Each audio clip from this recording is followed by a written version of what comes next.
avoir une haute opinion, très haute, au point où il se met au-dessus de Dieu. Ce qui tue l'Église, c'est que l'homme veut se mettre au-dessus du Créateur. L'homme veut se mettre au-dessus de celui qui l'a sauvé.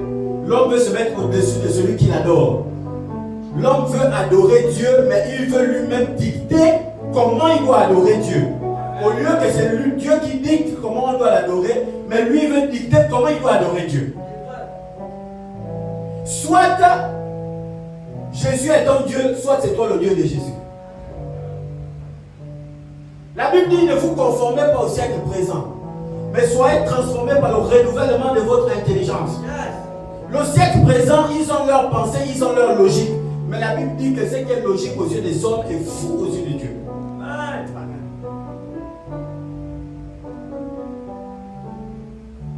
Les hommes,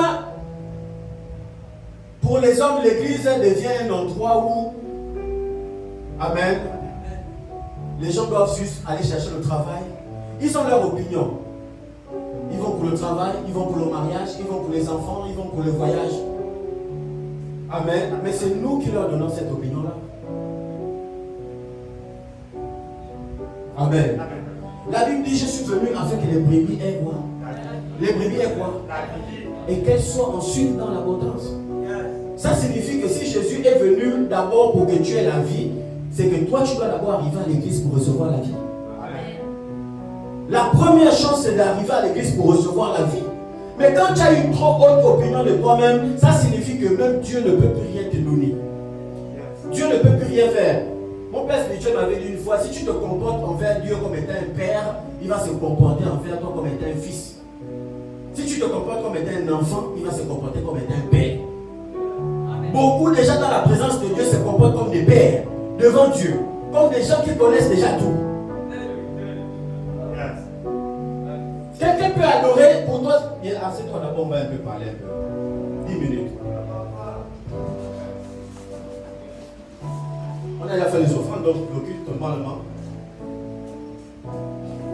Amen. Amen. Et selon la parole, je venais avec cette pensée-là. Après, j'ai dit, bon, Seigneur, elle va prêcher après le culte est terminé. Et Dieu m'a dit, c'est la pensée que je t'ai donnée qu'elle a enseignée. Amen. Amen. Sauf qu'elle a enseigné dans l'amour.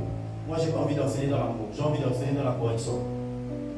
La Bible dit que toute parole est inspirée de Dieu pour enseigner, pour corriger et pour exhorter.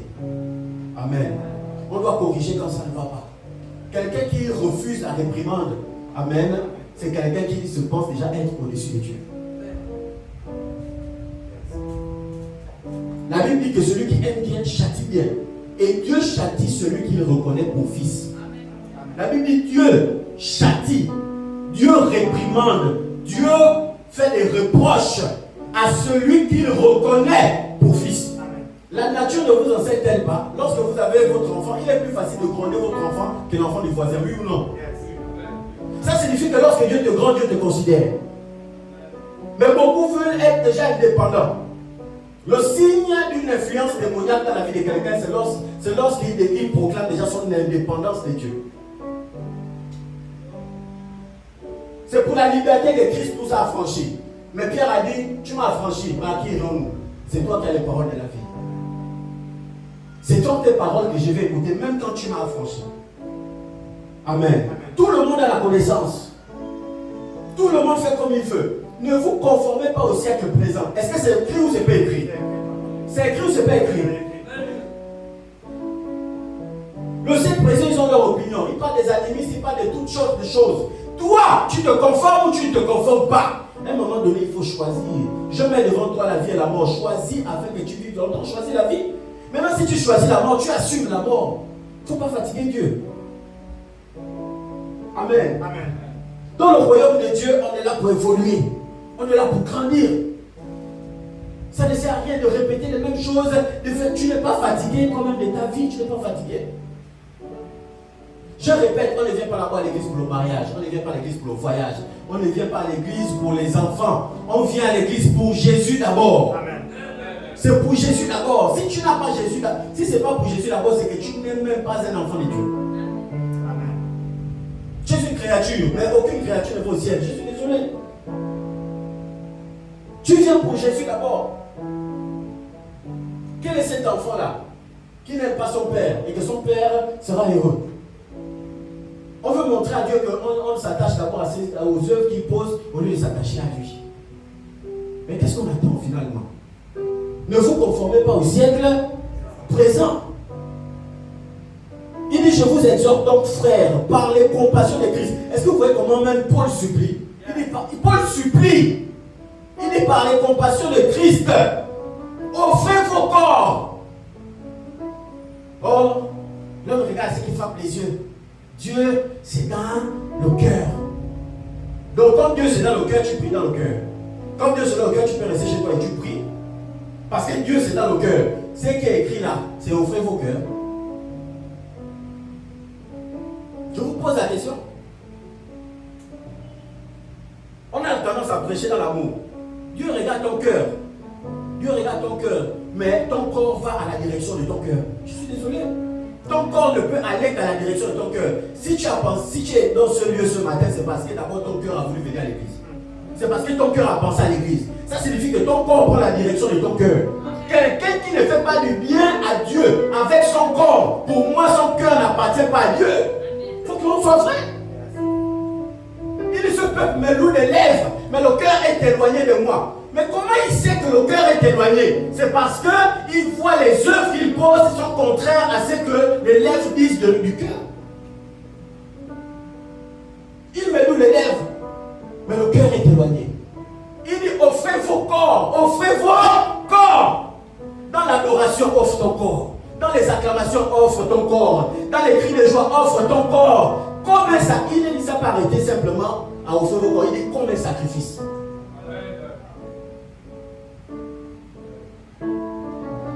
Beaucoup ne sont pas venus à cause de la coupure. Ça veut dire qu'ils offrent leur corps, mais pas comme un sacrifice.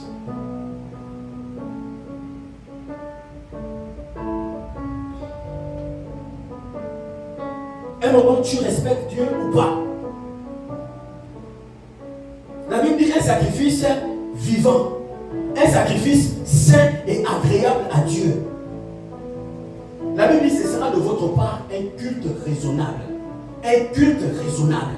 Ça signifie qu'on ne vient pas à l'église perdre le temps, on vient pour offrir un culte raisonnable. Un culte raisonnable. Quand tu sors de cette salle, est-ce que tu as offert un culte raisonnable? Quand tu vas te lever et sortir de l'église, penses-tu que Dieu est fier de toi, que tu as offert un culte raisonnable? Ou tu viens offrir à Dieu ton mécontentement, tu viens offrir à Dieu le fait qu'on t'a plaqué, tu viens offrir à Dieu le fait que tu n'as pas mangé, tu viens offrir à Dieu tes problèmes, ou tu viens offrir un culte raisonnable. C'est quoi ton choix ce matin? C'est le culte raisonnable ou tes problèmes? La Bible dit avant que vous nous fassiez la bouche, Dieu connaît déjà. Quand vous avez des problèmes, Dieu sait déjà.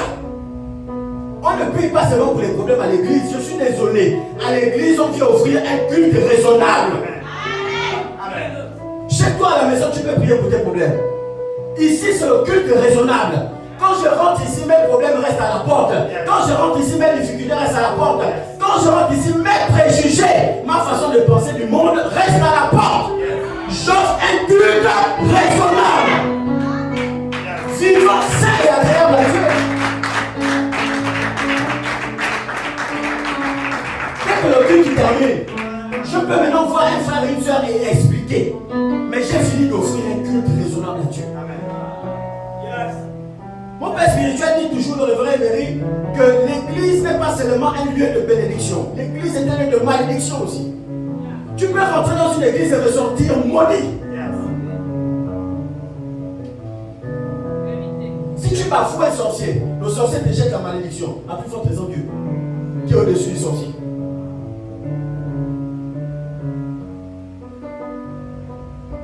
Si tu viens à l'église, c'est pour te moquer. Ne viens plus. Si l'église c'est toi pour te moquer, ne viens plus. Que chacun assume ses choix. Soit c'est le ciel, soit c'est l'enfer. Soit c'est le ciel, soit c'est l'enfer. Bien aimé. J'ai même plus envie de dire bien aimé ce matin.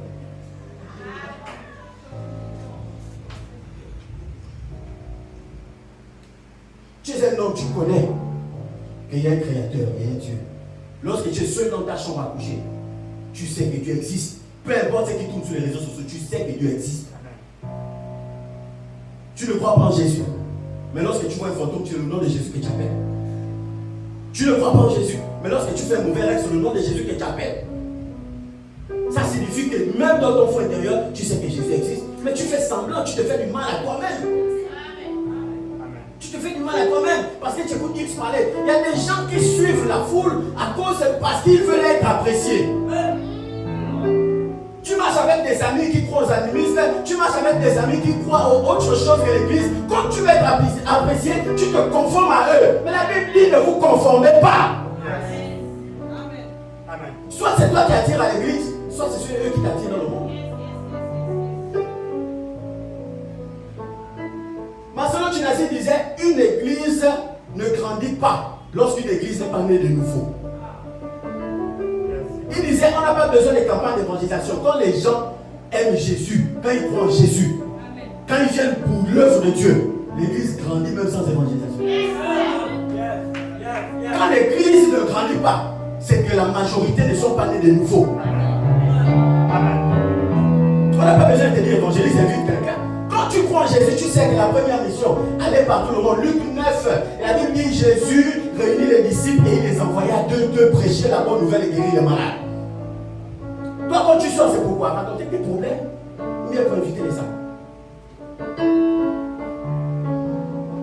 ne faut pas faire comme des païens, comme des agents de Satan, qui font rappeler des choses à chaque fois. Il faut rappeler des choses. Bien aimé, à un moment donné, même quand tu loues, tu sais que tu vas payer un loyer. On ne va pas te rappeler ça.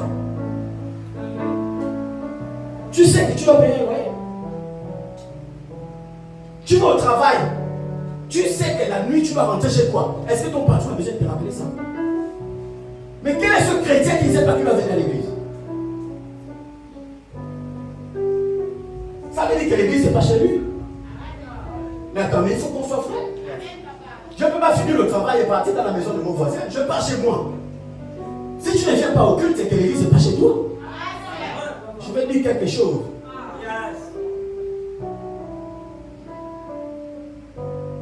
Toutes les personnes qui disent, ça là vous me prenez, ça vous balancez sur les réseaux sociaux, vous publiez. Toutes les personnes qui disent qu'ils ont simplement quitté l'église, mais ils n'ont pas quitté Christ, ce sont des menteurs. Amen.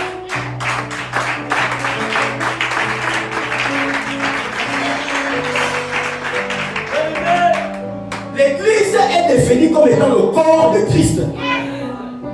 Comment tu quittes l'église et que tu n'as pas quitté le corps? Ça se passe comment?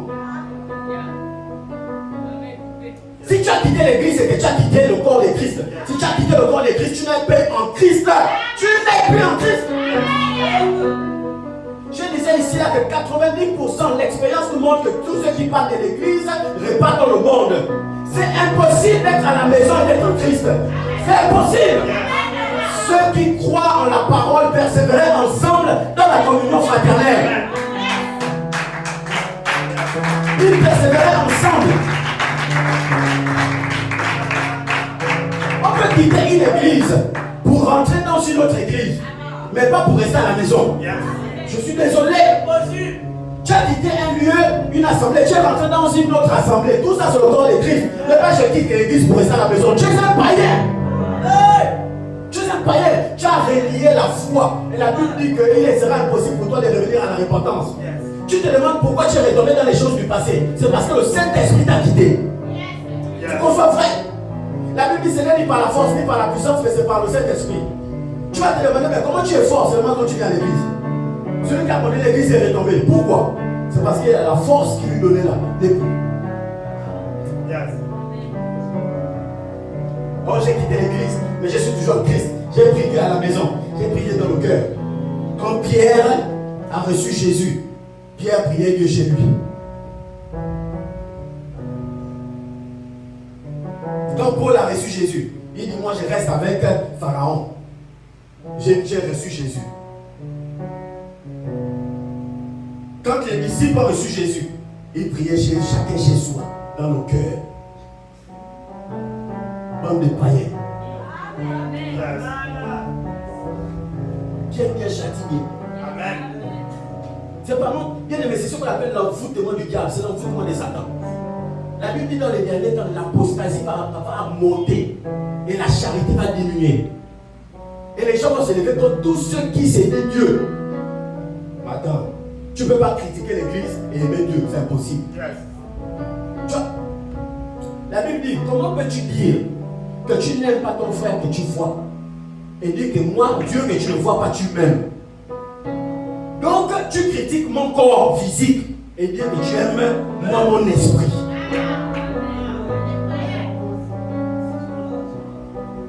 L'église tombe. Ah, l'église, ah, moi je suis déçu. Ah, les églises, parce que tu es orgueilleux. Yeah. Dieu a voulu te casser, mais tu n'as pas voulu descendre. Yeah. Tu es un orgueilleux. Yeah.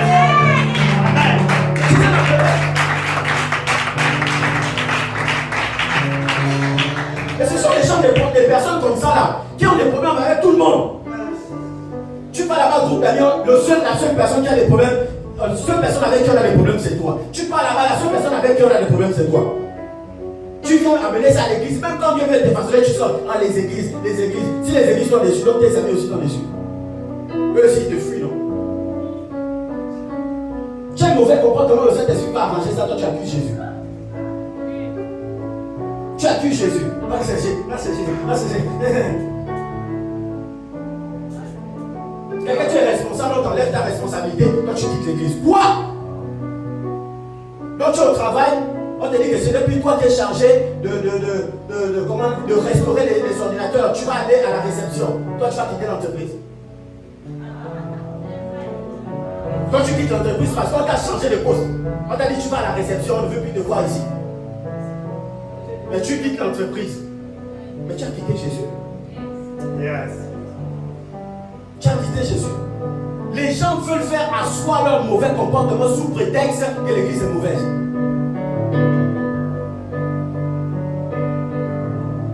La Bible dit ici au verset 3, par la grâce qui m'a été donnée, que chacun n'ait pas une trop haute opinion de lui-même. Quand tu as une trop haute opinion, personne ne peut te parler. Amen. Quand tu as une trop haute opinion, on ne peut pas te faire des remarques. On ne peut pas. On te fait, tu cours, tu te lèves devant les gens, mais tu réponds.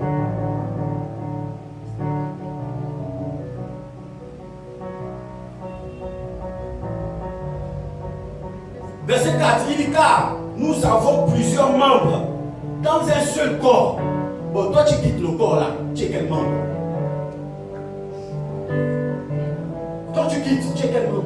La Bible dit nous avons plusieurs membres dans un seul corps. Le corps de Christ là, c'est un seul corps, c'est pas deux corps. Un seul corps de Christ. Plusieurs membres. On quitte une assemblée, tu peux aller dans une autre assemblée, mais pas dire que je suis à la maison. Les églises vont dessus, tu sais pas.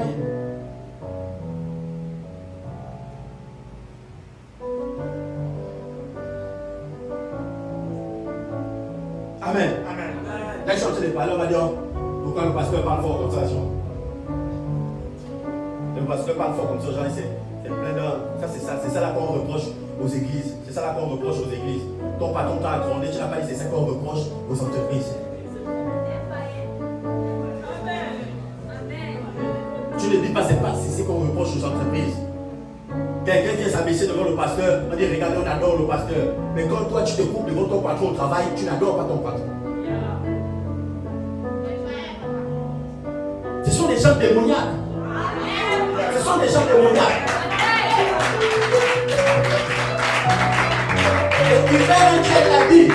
Hubert Einstein l'a dit. Quand un père a peur déjà de réprimander son fils, c'est que son fils est démoniaque. Yes.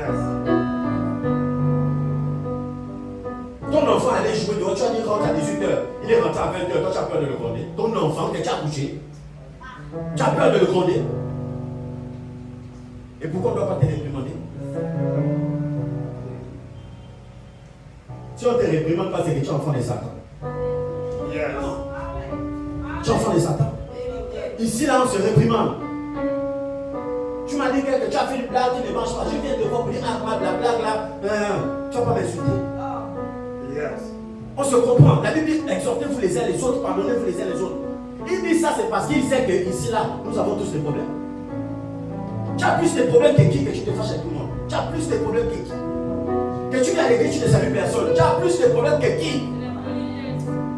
Vous voulez qu'on ouvre un cahier et puis chacun raconte ses problèmes? Chacun raconte ses problèmes.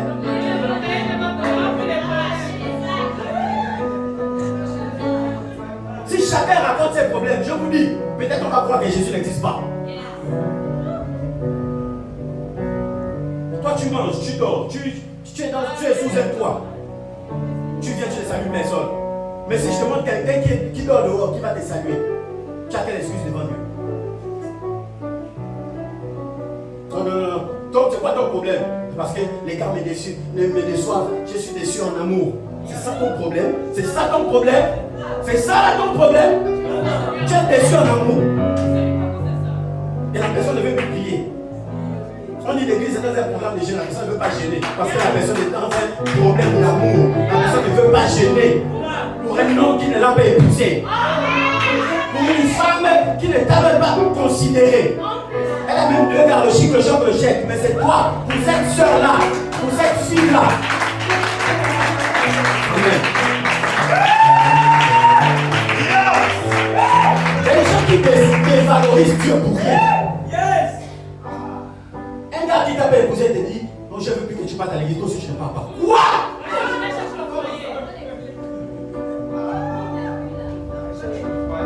Mais tu es de qui te moque donc? Ton gars a plus de la valeur que Dieu. Mon cher, c'est vrai que je t'aime, mais je m'en fous. Tu n'es jamais venu voir mes parents. Ma mère ne te connaît pas, tu sors par les fenêtres. Et toi, je m'empêchais d'adorer. Par rapport à quoi? Ça commence comment? Bien aimé, il faut dire qu'on soit responsable. Qu'on soit responsable. Tes collègues ne t'ont pas sauvé. Tu ne peux pas manquer un culte pour aller dans les restaurants avec tes collègues. Mais quand même, tu vas au restaurant avec tes collègues, l'heure du culte, le jour du culte. Et puis tu vas dire que tu es chrétien. Tu n'es pas chrétien. Il faut qu'on se dise la vérité. Tu n'es pas chrétien. Tu ne fais pas partie de notre famille en Christ. Il faut qu'on soit vrai. Il manque le culte parce qu'il y a le problème de courant. Là, si tu as coupé les piscines, tu as manqué le culte. C'est à cause du courant que tu as manqué le culte. Au ciel, on t'a dit qu'il y a le courant. Et au ciel et en enfer, il n'y a pas le courant. Ça veut dire que tu n'iras pas au ciel puisqu'il n'y a pas le courant.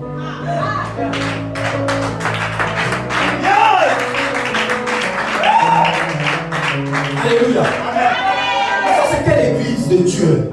C'est quel enfant de Dieu qu'on doit toujours dire viens chez toi, rentre à la maison. On accuse les jeudis, on accuse les dimanches. C'est quel enfant de Dieu qu'on va toujours crier que viens au culte? C'est quel enfant de Dieu? Enfant de Dieu, né de nouveau. Que la parole a transformé, que Jésus a sauvé. On va te rappeler les cultes. On va te rappeler les cultes, les jeûnes, les prières. Tu ne prends rien en considération, rien. Quand Dieu donne une instruction, on l'obéit une seule fois. On n'a pas besoin de te répéter. Tu viens à l'église quand tu veux. L'église n'est pas un marché.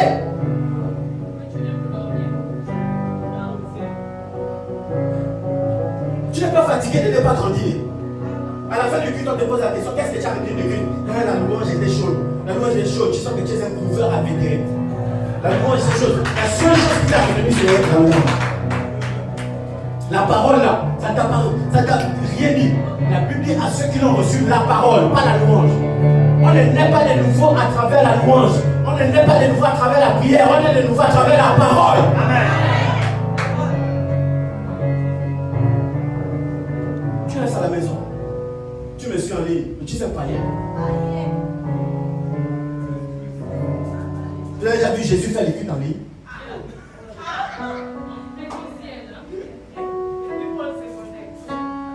Comme mon père spirituel dit, le révérend Méry. Et vous avez déjà vu un homme enceinter une femme en ligne? Hein? Il enceinte une femme en appel vidéo.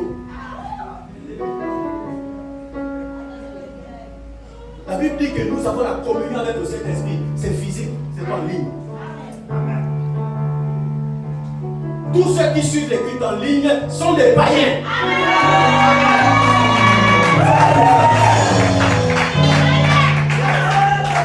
Il peut t'arriver de suivre un culte en ligne quand tu as été empêché. Tu es au travail et on t'a programmé le jour du culte. Là, tu pars au travail.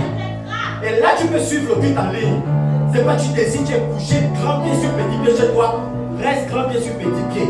Jusqu'en enfer. Et tu dis non, je suis fatigué aujourd'hui. Je vais sur le culte en ligne. Tu es fatigué avec qui? Tu es fatigué avec Jésus.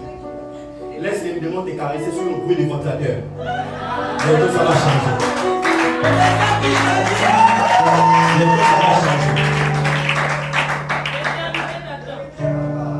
Amen. Vous pensez que la vie que nous sommes en train de mener là, elle est longue? Elle est très courte. On attend dans l'éternité. C'est l'éternité qui nous attend là où nous sommes là. C'est l'éternité qui nous attend.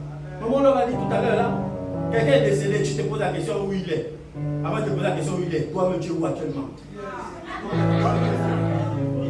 Toi-même tu penses aller où? Tu penses aller où?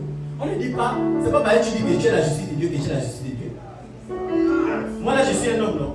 Si je viens de vous, je dis je suis une femme, ça veut dire que je suis une femme. Je suis un homme.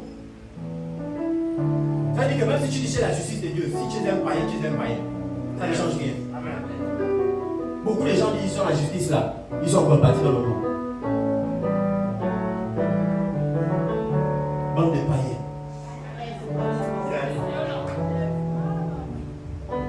Ceux qui viennent à l'église pour le mariage, pour le travail, pour les voyages, pour les enfants, sont tous des païens. Si vous êtes ici à l'église et que c'est votre objectif, vous êtes des païens, vous devez recevoir Jésus. Vous devez recevoir Jésus. Vous devez recevoir Jésus. On ne vient pas ici à cause de ça. Vous êtes encore des païens. Je peux faire 10 000 prédications. Si tu as une motivation lorsque tu arrives à l'église, je vais même plus loin. C'est que Dieu te console. Tu es un païen. On ne vient pas à l'église pour la consolation. On vient à l'église pour apprendre de Dieu. Quand j'arrive, Seigneur, je vais apprendre de toi. Et la consolation n'est que l'effet secondaire du culte. La consolation, c'est l'effet secondaire. On ne vient pas premièrement pour ça. Il faut changer tes objectifs. Recherche premièrement le royaume des cieux et sa justice. Le royaume des cieux et sa justice. Recherche le corps de Christ. C'est ce que la Bible dit. Mais quelqu'un dit quitte l'église. Recherche le corps de Christ et le message de la justice. Comprends-le. D'abord. Et toutes choses seront données par-dessus. Amen.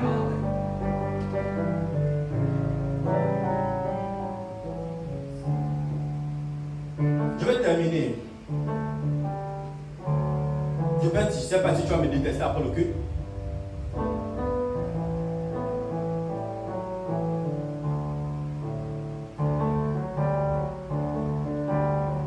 Amen. Tu es un enfant de Dieu. Tu es. Hier, je faisais un peu les recherches. Le rôle d'un enfant, c'est quoi? On m'a dit le rôle d'un enfant, c'est d'apporter la joie. Un cœur joyeux. Le rôle d'un enfant, c'est d'apporter la joie dans la maison. Tu es l'enfant de qui? De Dieu. Tu dois apporter la joie dans sa maison. Tu ne dois pas apporter un visage triste dans sa maison. Dieu n'a pas besoin de ça. Amen. Va pleurer dans ta chambre. Pas à l'église.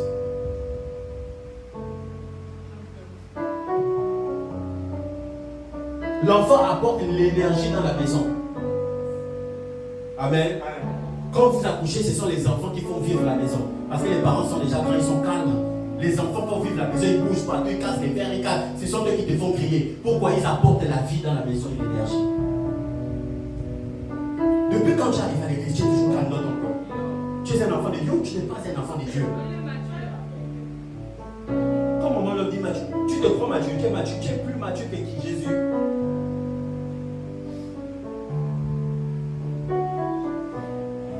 L'enfant apporte l'énergie dans la maison. Si Soteria doit chauffer, c'est à cause de toi. Amen. Si on doit entendre parler de Soteria, c'est à cause de toi. Tu restes silencieux, même si tu es statut, tu restes silencieux. On met les programmes de l'église, tu ne les partages pas, mais tu n'apportes pas l'énergie à Dieu. Tu es un enfant de Dieu, tu es sûr que tu es un enfant de Dieu. Pas pas d'énergie. Tu ne partages rien, pas d'énergie. Ou bien tu partages quand ça te pique.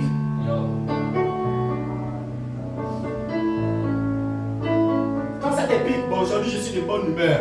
Je me suis bien réveillé, j'ai mangé le riz au poulet, je vais partager. Bon, aujourd'hui là on m'a dit bonjour à l'église, je vais partager.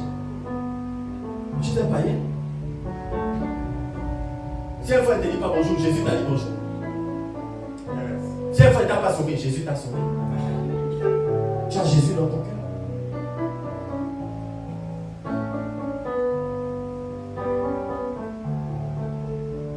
Le dictionnaire dit également que l'enfant cherche à apprendre.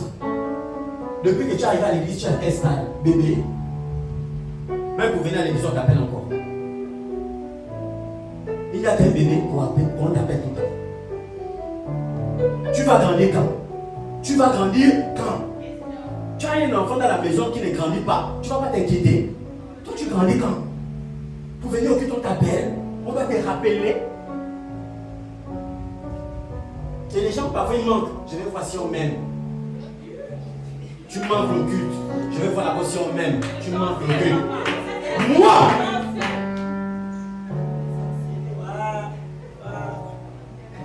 On peut le faire pour des bébés. Ça, je tiens maintenant à le préciser. Tu manques le culte et que les gens ici t'appellent, c'est que tu es un bébé. Yes. Quand on considère quelqu'un comme étant adulte, on ne l'appelle plus. Amen. On peut le faire encore pour les bébés. Les anciens, tu manques le culte, moi je t'appelle.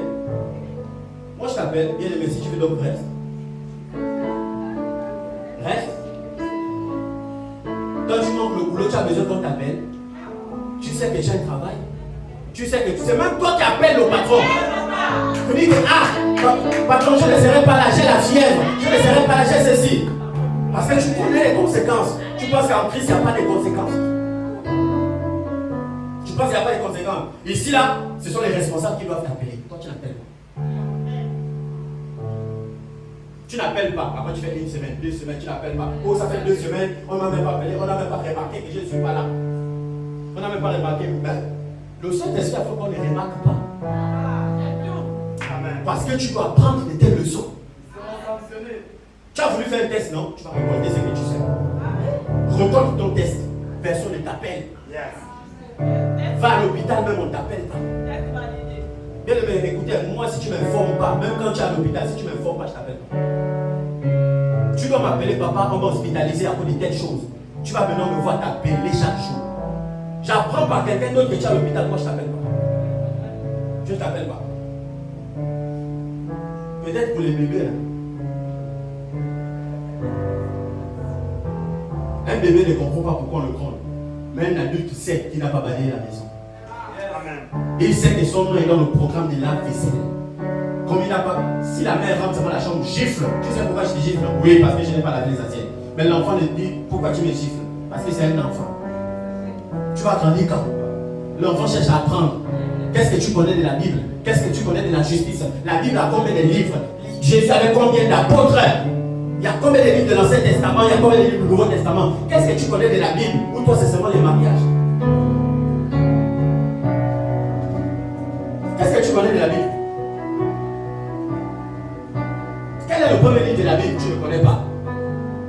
Comment Jésus a fait pour te sauver? Tu ne connais pas. Tu viens à l'église. L'enfant cherche à apprendre. Amen. Oh Seigneur Jésus. Voilà pourquoi j'ai dit faites d'abord les offrandes. Si on faisait les offrandes après que je prêche là, avec tes 2 enfants.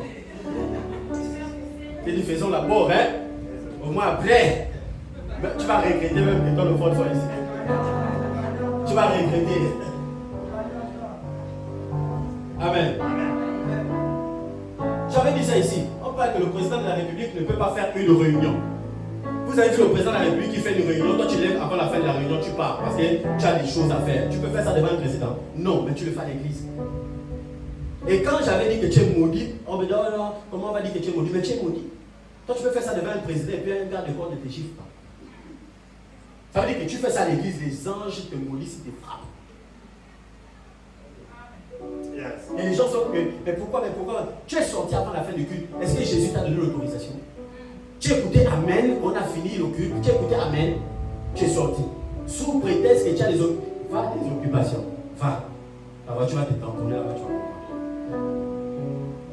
Vous pensez que ceux qui meurent là, ceux qui sont jeunes là, qui meurent là, eux ne voulaient pas aussi vivre. Vous pensez qu'ils ne voulaient pas vivre? Vous pensez qu'ils n'avaient pas les projets de mariage, les projets de voyage? Vous pensez qu'ils n'avaient pas les projets? Amen. Tu penses que tu es le seul à avoir les projets, tu es pressé, tu pars. Non. C'est d'abord Jésus. Le reste vient ensuite. Un enfant doit apprendre ça. L'enfant de Dieu, un homme doit apprendre ça. Une femme de Dieu doit apprendre ça. Tu es un païen ou tu es un chrétien? Plutôt les amens. Je prie que le culte de ce matin te pousse à recevoir Jésus. Parce que je doute fort de la réception de Christ. La Bible dit le Saint-Esprit met en nous le vouloir et le faire.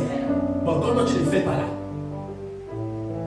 J'ai également, le Israël dit également qu'un enfant fait les tâches ménagères. Toi, tu as l'église, tu ne le sais pas. Tu es enfant de Dieu, alors. Tu as l'église, tu ne le sais pas. Tu veux juste venir à l'église. Oh, mais tu es comme l'enfant du voisin qui vient manger chez moi tous les midis. Est-ce que vous n'avez pas vu les enfants des voisins? Dès qu'il est midi, c'est là qu'ils viennent jouer avec tes enfants. Ils tournent maintenant là. Amen. C'est pas parce que quand ils viennent jouer avec tes enfants, tu les sers à manger, que lorsque tu vas mourir, tu vas les mettre dans ton testament. Ce sont les enfants du voisin. Les enfants du voisin ne rentrent pas chez toi pour prendre un balai pour balayer, ce sont tes enfants qui le font. Ça veut dire que quand quelqu'un ne sert pas dans la maison de Dieu, il n'est pas enfant de Dieu. Il est enfant du voisin, mais qui vient manger de temps en temps chez toi. Amen. Saul de Tarse a rencontré Jésus, il a dit, n'est pas plus chaud. Je ne veux pas la bénédiction, je ne veux pas le miracle. Qu'est-ce que je peux faire pour toi? Qu'est-ce que je peux faire pour toi? Toi, il faut qu'on te donne d'abord 10 messages pour que tu serves 10 messages. Quand tu as rencontré véritablement Jésus dans ton cœur, Seigneur, qu'est-ce que je peux faire? Qu'est-ce que je peux faire? Je veux me rendre utile pour ton œuvre. Je veux me rendre utile. Lorsque je rentre chez moi comme ça, oh, tu sors d'où? Oh, je sors de mon service avec Dieu, de ma communion avec Dieu. Que le pasteur me voit ou pas, j'ai servi. J'ai servi. Il y a des gens qui installent les chaises ici, là. Nous sommes assis. Ce sont eux qui remontent les grâces et les bénédictions. Mais pendant nous tous, on n'a pas vu qui a mis les chaises. Mais la personne qui a mis les chaises, pourtant on ne l'a pas vu, mais Dieu l'a vu. La personne a servi, Dieu l'a vu. Le culte là a été possible. On donne à Dieu un culte raisonnable à cause de cette personne-là. Mais toi, tu fais quoi? Toi, tu fais quoi? Tu t'assois. Tu t'assois. Ce sont les gens même qui sont comme ça là, que les sorciers manipulent vite dans l'église. Parce que quand tu ne sers pas, il n'y a pas de feu autour de toi. Là, les sorciers peuvent venir t'envoûter. Et tu dors à l'église. Amen. Tous ceux qui dorment pendant la parole sont envoûtés. Même si tu n'as pas dormi toute la nuit, pendant la parole, le Saint-Esprit doit te maintenir réveillé. C'est la parole qui sauve, c'est la parole qui change. Si pendant la parole tu dors, mais Dieu n'a aucun intérêt que tu n'écoutes pas la parole. Il n'y a que le diable qui a son intérêt dedans. Donc c'est lui qui en est l'auteur. Tu es manipulable.